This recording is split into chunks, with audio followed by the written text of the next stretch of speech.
যে কোনো নিরামিষের দিনে পনির রান্না করতে আমি খুবই ভালোবাসি।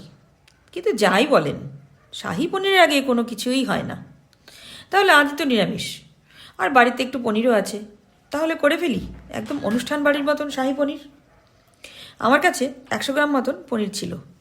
আমি অল্প করেই করছি, আপনারা বাড়ির সদস্য অনুসারে কম বেশি করে নেবেন। শাহী পনিরের জন্য একটা মশলা করতে হবে। 4টে টমেটো পিস পিস করে কেটে নেব, এগুলোকে সিদ্ধ করতে হবে। আরও কয়েকটা জিনিস দিতে হবে।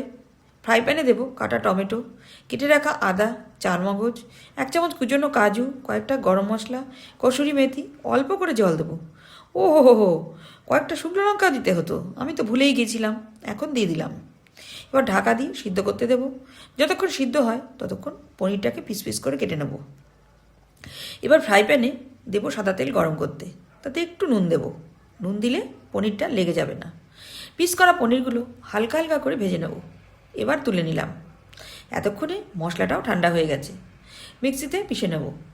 এবার ওই পনির ভাজা তেলে মশলাটা একটু ছেঁকে নেব।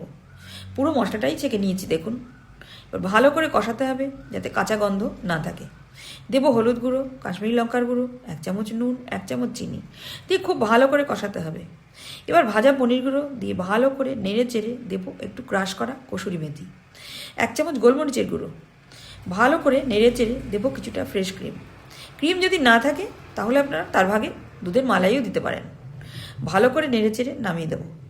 উপর থেকে আরও একটু ফ্রেশ ক্রিম দিলাম। ভিডিওটা কেমন লাগলো অবশ্যই কমেন্ট করে জানাবেন। ভালো লাগলে একটা লাইক দিয়ে দেবেন।